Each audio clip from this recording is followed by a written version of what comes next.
Bienvenidos a esta nueva sesión del podcast del Voto Consciente.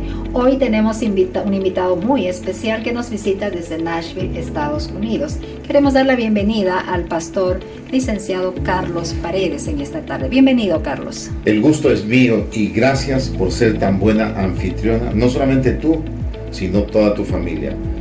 Estoy feliz de estar con ustedes aquí en Santa Cruz y bueno, listo para que podamos compartir con toda tu audiencia de Voto Consciente. Muchas gracias. Conozcamos quién es Carlos Paredes, de nacionalidad peruano. Estudió artes, teología, filosofía, planificación estratégica, coaching y desarrollo personal.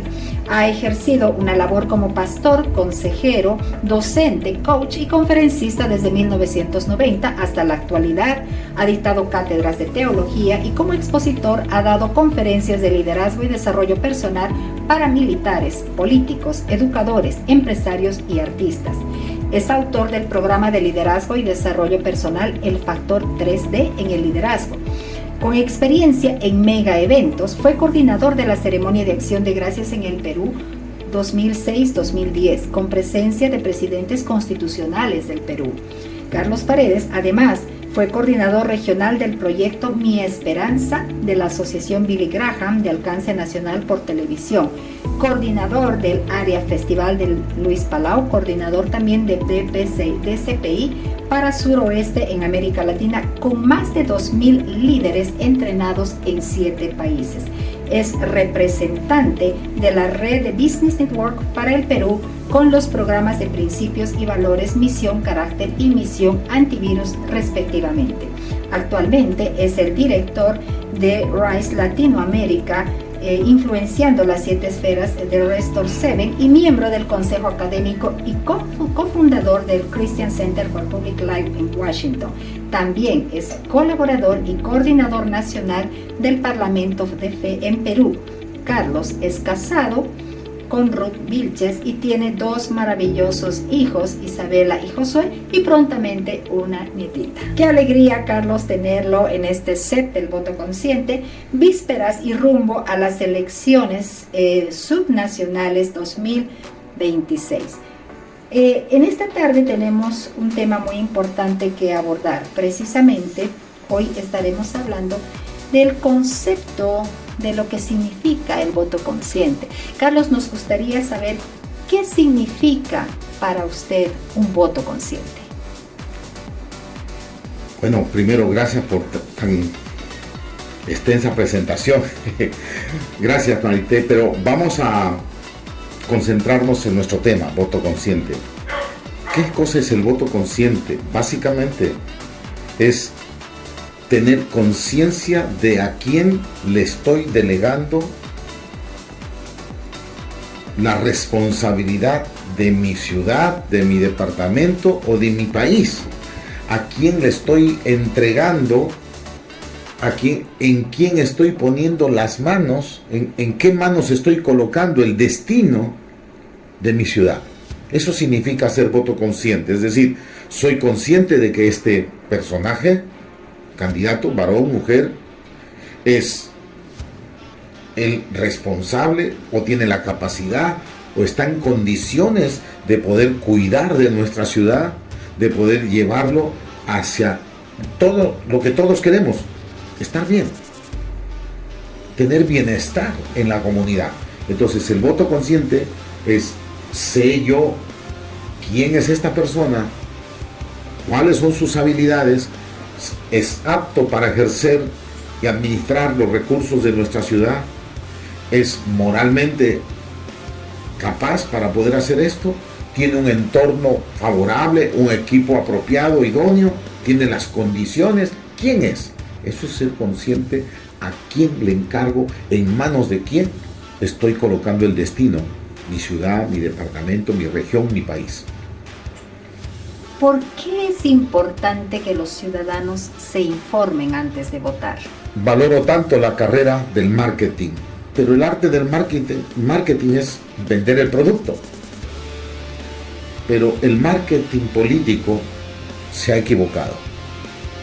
Lamentablemente hay consultores políticos que han abdicado a su noble responsabilidad y tarea de vender un producto bueno, porque si vendemos algo debe ser un producto bueno, como dicen en el mundo de los negocios, ¿no? Bueno, barato, pero que es algo que va a traer beneficio. Entonces, ¿qué pasa con el marketing político? Pintan el producto, maquillan el producto y le venden a la comunidad un incapaz, un inmoral muchas veces. El marketing político hace del incapaz el más capaz, quizás el salvador, el que va a traer para ustedes el bienestar que todos queremos, la seguridad, la tranquilidad para la comunidad, las formas que finalmente vamos a vivir dentro de un estado de justicia, de bienestar. El marketing pinta muchas veces al inmoral, al incapaz, al menos idóneo para cumplir ese cargo. Así que no estoy en contra de la carrera del marketing, en contra de los asesores políticos que utilizan el marketing político de una manera desleal. Por eso precisamente es importante que los ciudadanos sepan discernir y para eso necesitan informarse. Es inminente que en muchos países existe un desencanto con la política y creo que los jóvenes son precisamente los más desencantados. ¿Cómo podríamos motivar a los jóvenes a que vayan a las urnas a votar y a no alejarse de un proceso democrático que vivimos? El desencanto precisamente surge producto de haber vivido experiencias que nos vendieron un producto como excelente, como bueno, y después pues pasamos una historia de penurias. Es como ir a un restaurante, te ofrecen una comida que te va a dar una satisfacción, te vas a deleitar y a la final no la puedes comer, la terminas dejando porque no es lo que dijeron y genera un desencanto. Tú irías a un restaurante que una vez probaste y no, ni vas tú ni lo recomiendas. O un producto o un servicio. Fuiste a un dentista y en vez de curar la muela que necesitaba ser curada, el diente que necesitaba recibir curación, terminaron tratando tu diente que está bueno, pero el mal continúa. Tú no vas a volver a ir a ese dentista, tú no lo vas a recomendar. Entonces hay un desencanto, es cierto, pero ¿cómo se revierte esto? Informándonos. Gracias a Dios que hoy existen nuevos medios de comunicación, medios alternativos a los medios tradicionales. Obviamente también hay de todo. Por eso necesitamos, número uno, informarnos. Y deberíamos investigar, deberíamos crear una cultura de investigar a las personas, investigar sus propuestas, sus proyectos, sus cuadros técnicos, sus cuadros políticos, para estar bien informados antes de dar ese voto, esa confianza para que nos gobiernen.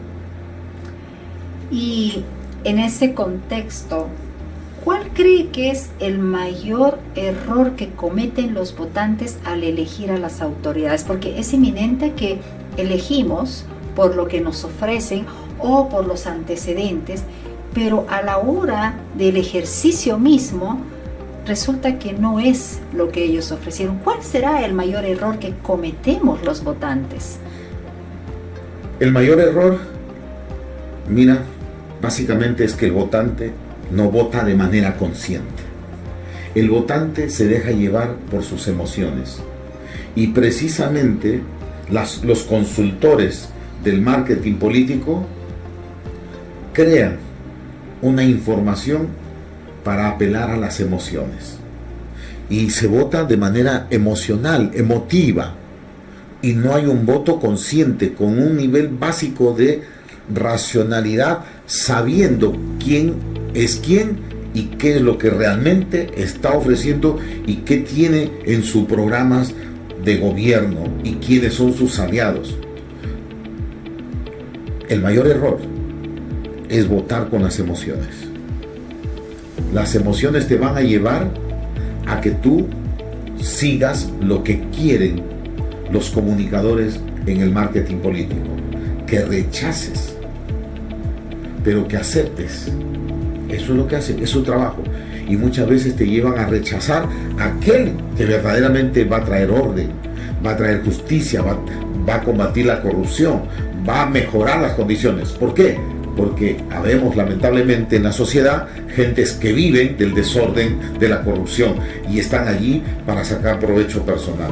Entonces, no votes con el hígado, no votes con tu cerebro rectilíneo, no votes por sobrevivencia. Investiga, averigua, da una pausa, respira profundo antes de dar tu voto y vota a conciencia. Qué importante para nosotros, ciudadanos, que estamos próximos a unas elecciones subnacionales para elegir gobernador y alcalde en todos los departamentos y ciudades de Santa Cruz, conocer no solamente los programas de gobierno, Carlos, sino más allá de los programas de gobierno, conocer también quiénes son estos candidatos, porque más allá de propuestas de gobierno, más allá de colores políticos, creo también que es importante conocer cuáles son los valores que predican y que practican. Carlos, ¿qué importancia tienen los valores y la integridad personal de un candidato al momento de votar que nosotros debemos evaluar? Qué pregunta tan básica, tan fundamental, porque no puede haber un divorcio entre el ser y el hacer, ¿ok? No puede haber un divorcio en quién soy y en lo que hago. Yo soy peruano, gracias, hermanos somos aquí en esta región, y en el Perú hay algunos dichos, adagios populares por allí. No importa que robe, pero que haga obras. Similar. Qué desgracia. Este candidato es rico, es millonario, no tiene necesidad de robar. Pero no se trata tan solamente de lo que puede hacer, sino de quién es esa persona.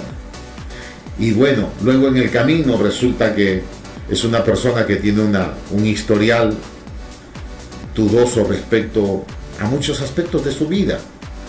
Nosotros hemos llegado de pronto a darnos cuenta que llegó alguien a diputado, a congresista, llegó a ser un funcionario público de alto nivel o elegido para ser alcalde, y resulta que no tenía responsabilidad ni cumplía honrada y honorablemente como un esposo. Tenía hijos que le habían demandado porque no pasaba la manutención de sus hijos. Mire, en la vida cometemos errores.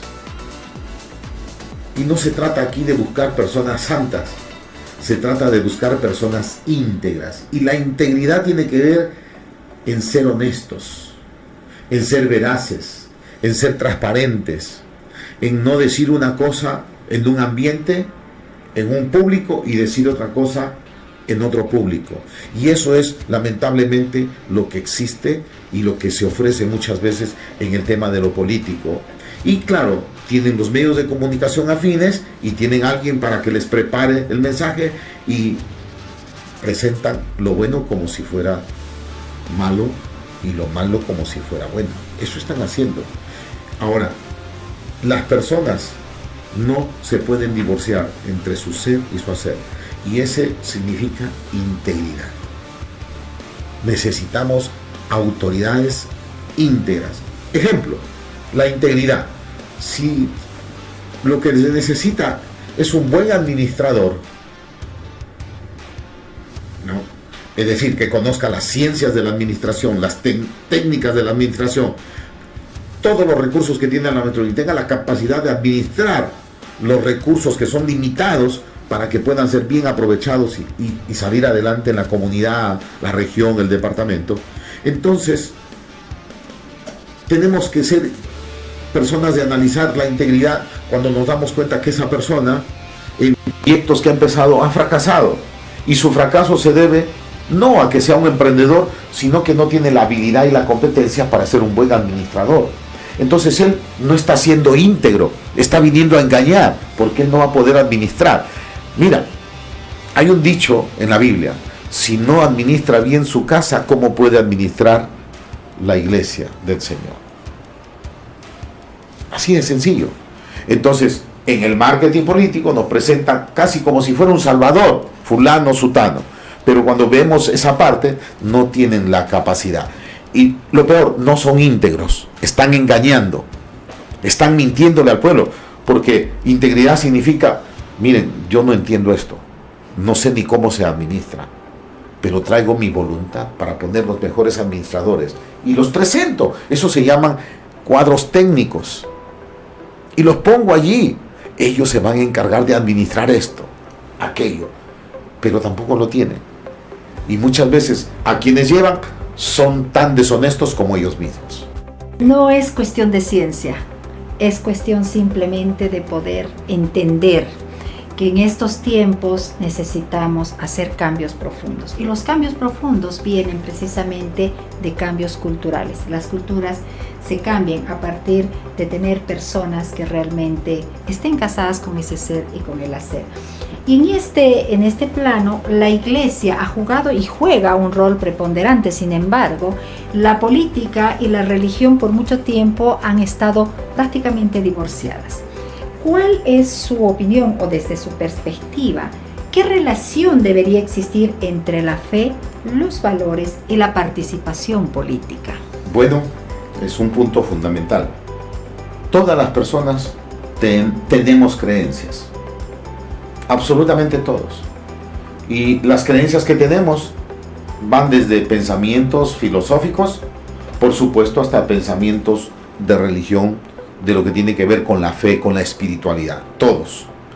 La pregunta sería, ¿acaso alguien que tiene y vive por los pensamientos de la espiritualidad está descalificado para estar en política? Pues finalmente todos somos seres que tenemos algún nivel de espiritualidad, individuos que vivimos y practicamos la individualidad. Entonces, aquí es el punto importante. Hay que entender que el gobierno está para ejercer autoridad y desde esa autoridad administrar, ¿no es cierto?, el Estado, el gobierno local, subnacional, el gobierno que toque administrarlo. Es administrador, es administración. Y hay un principio en la Escritura. Dice, si en lo poco has sido fiel, en lo mucho te pondré. Ten autoridad sobre 10 ciudades. Ten autoridad sobre 5 ciudades. Entonces, nadie está descalificado. Yo podría decir, está descalificado aquel que no tiene la cualificación. Aquel que no tiene la cualificación técnica, aquel que no tiene la habilidad y cualificación moral. Eso lo descalifica, no el hecho que profese una fe. Ahora, ¿qué es lo que se ha querido hacer? Un enfrentamiento. La Iglesia no puede meterse. ¿Para qué? Para crear un enfrentamiento.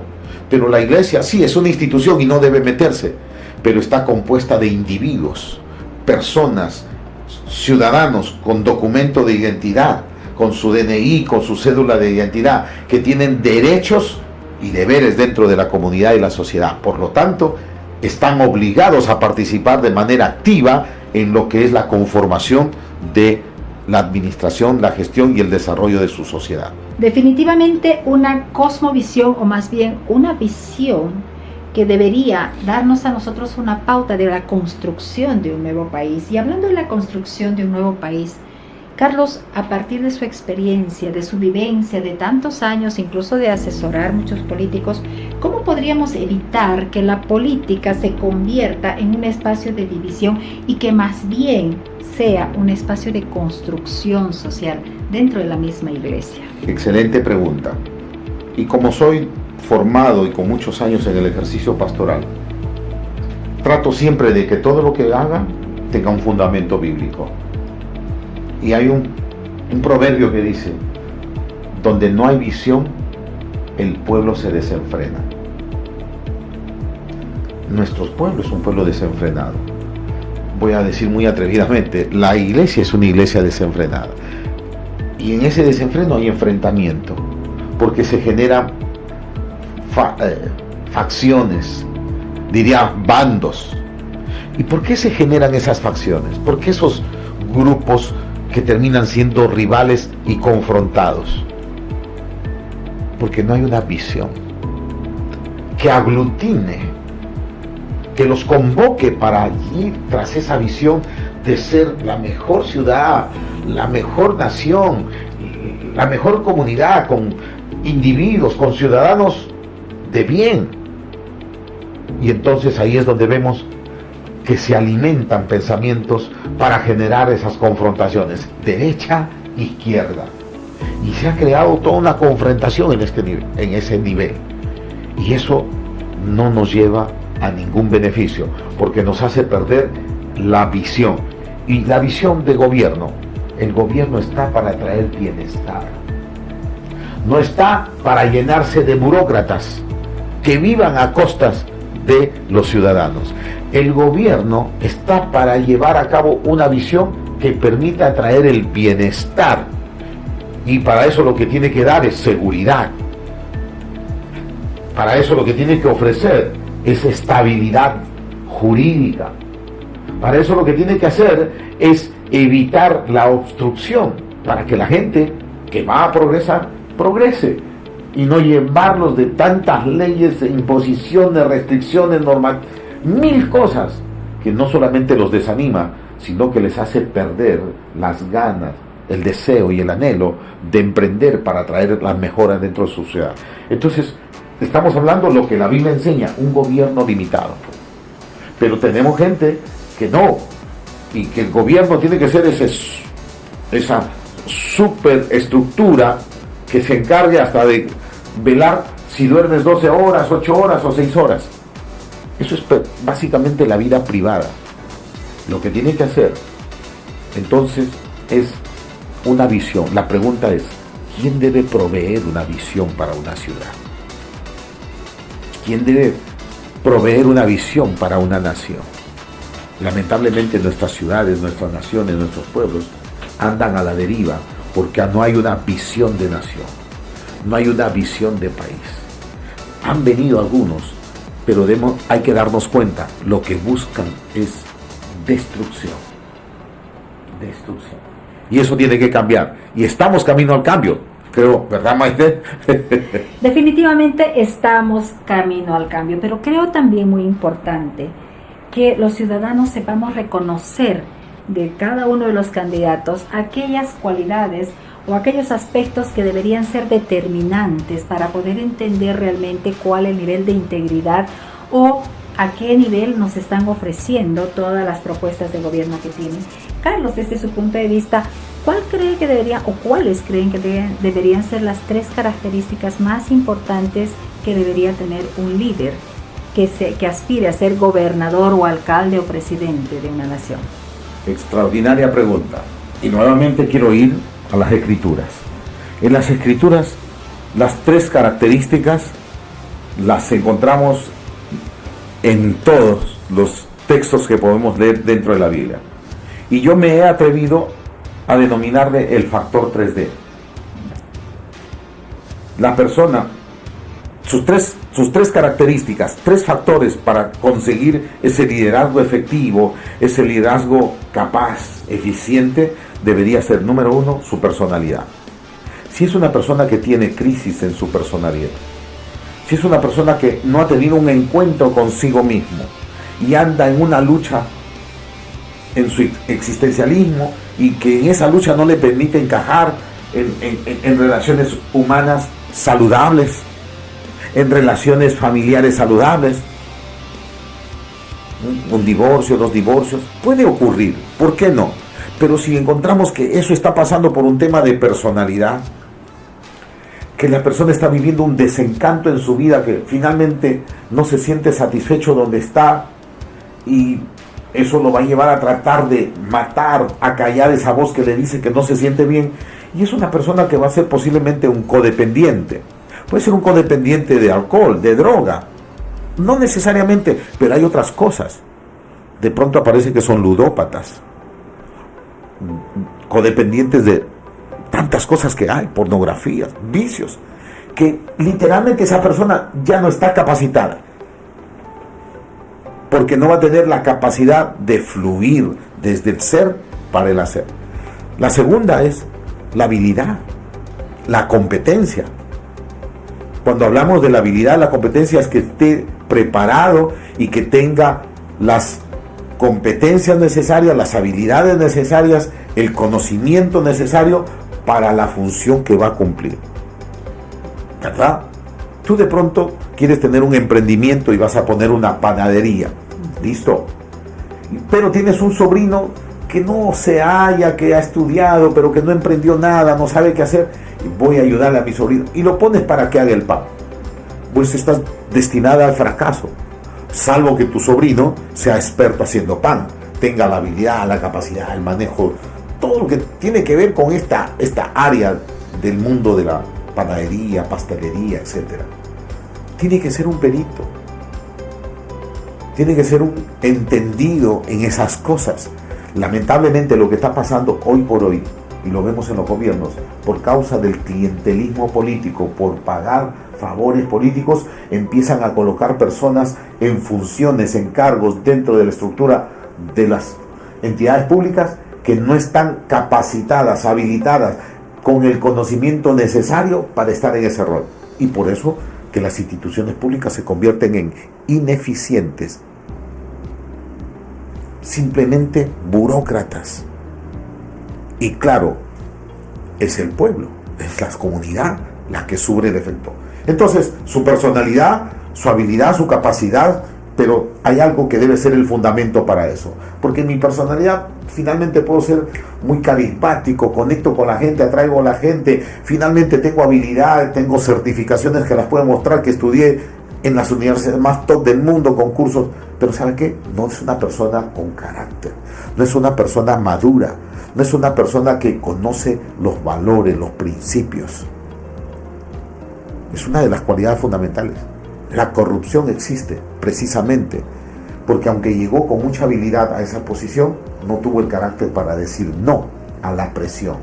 Puede ser la presión de la corrupción, puede ser la presión mediática, puede ser la presión, tantas cosas. Se dio y viene la corrupción y viene la caída. Termino esta parte. Recuerden cómo cayeron los grandes imperios. Roma cayó no porque no tuvo quizás buenos emperadores, o en cuanto a su habilidad o en cuanto a su carisma, fueron inmorales, y fue la práctica de la inmoralidad que llevó al gran imperio romano a sucumbir. Y no es secreto que estamos viviendo una crisis de valores y una deconstrucción total que está afectando tremendamente no solamente el desarrollo de nuestras naciones, sino el futuro de nuestras generaciones. Totalmente. Creo que esto es muy importante, Carlos, porque hablamos también de la necesidad de formar nuevas generaciones, no solamente en Bolivia, en Perú, creo en todo el mundo, pero particularmente en América Latina, porque hay un patrón que se está dando de un resurgimiento de nuevos liderazgos, pero que necesitan ser preparados. Desde su óptica, ¿cómo podemos formar nuevas generaciones de líderes en América Latina? Es ese quizás uno de los pilares sobre los cuales tenemos que empezar a trabajar para pensar en el futuro. Ya dijo el gran pensador, el gran científico, es una locura esperar resultados diferentes haciendo las mismas cosas. Y cuando digo haciendo las mismas cosas es que alguien ha trabajado para hacer eso que tú te referiste, la deconstrucción, la destrucción. Alguien lo ha hecho. Entonces ya no se trabaja el yo, el ser. Ya no se trabajan los valores. Ahora, tratando de tener especialistas, la educación básicamente se trata en darle a la persona que conozca y que sepa su especialidad. Pero ese joven, a veces, su ser está en crisis. Su ser. Entonces, necesitamos empezar a elaborar programas con una currícula que no solamente vea la parte de la habilidad, la expertise, como dicen, sino que esté enfocada en la persona. Comencemos en la persona. Vayamos al programa, habilidad, competencias, habilidades blandas, habilidad, todo lo que necesitemos para desarrollarlo, pero volvamos otra vez a la persona. El centro debería ser la persona.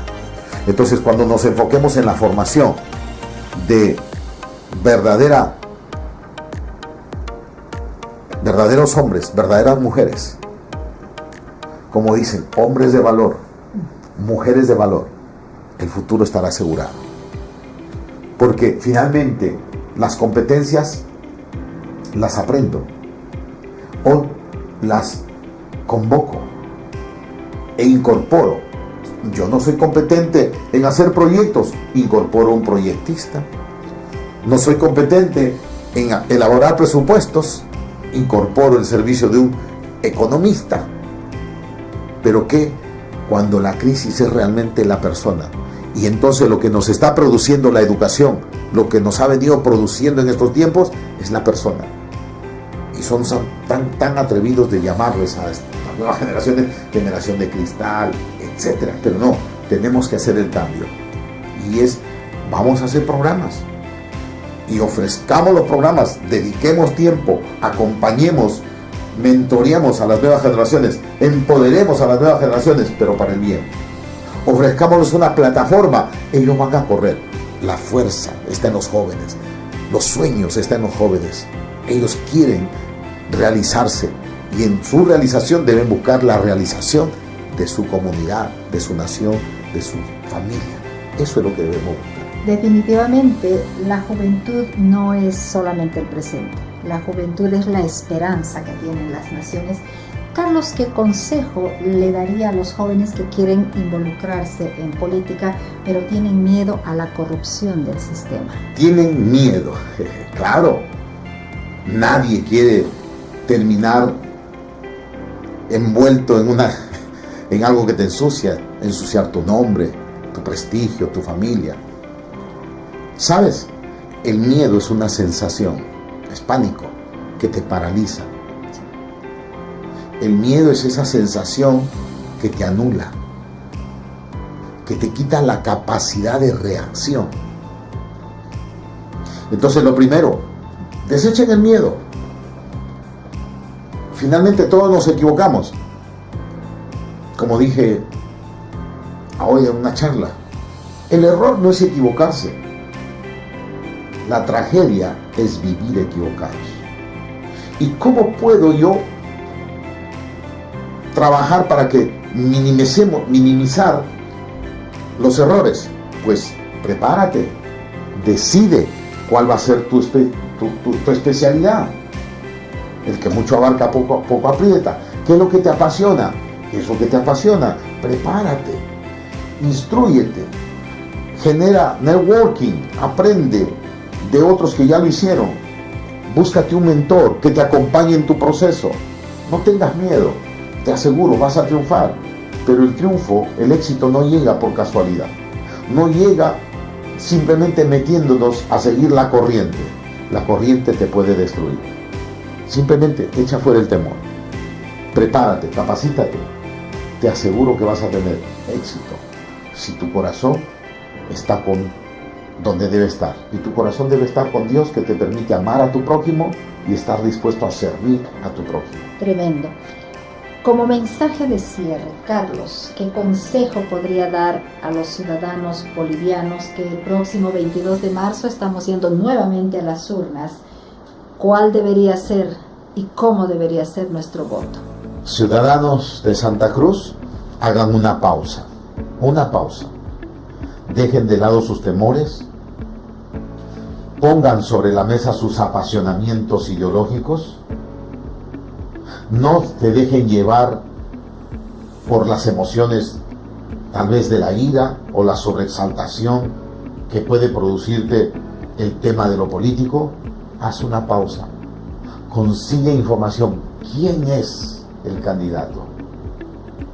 Revisa cuál es el éxito que ha tenido para que ahora pueda ofrecer éxito, porque no puede venir a tratar de aprender gestión en 4 años o en 5 años, porque le va a tomar 1 o 2 años de aprender, y eso es pérdida, y esa pérdida significa fracaso, atraso. Entonces, haz una pausa, detente, investiga, averigua acerca de su persona, de su personalidad, acerca de sus habilidades, sus competencias, dónde ha tenido éxito, cuáles son los testimonios. Hoy, por ejemplo, cuando alguien quiere ir a algún lugar, a un restaurante, entra y averigua. Yo he aprendido, mi hija me ha enseñado, para ver cuántas estrellas tiene. Y según las estrellas, yo voy al restaurante. Pero si no tiene muchas estrellas, porque el restaurante es malo. Seguramente en algún lugar hay alguna calificación sobre estas personas que quieren o pretenden gobernar. Entonces, no sea indiferente, tómese un tiempo. Es tan, pero tan importante tu voto. No es simplemente ir a cumplir. Tu voto es importante porque va a marcar el inicio de un tiempo para bien o para mal desde que entre esa gestión. Así que no lo tomes a la ligera y si es necesario, pide a Dios que te guíe, que te ayude. Infórmate y ve y vota a conciencia. Agradecemos la presencia en este set del pastor licenciado Carlos Paredes, que desde Nashville, Estados Unidos, nos visita para compartir su experiencia. Queremos despedirnos hasta una próxima entrevista y recuerde, infórmese, analice y vote consciente.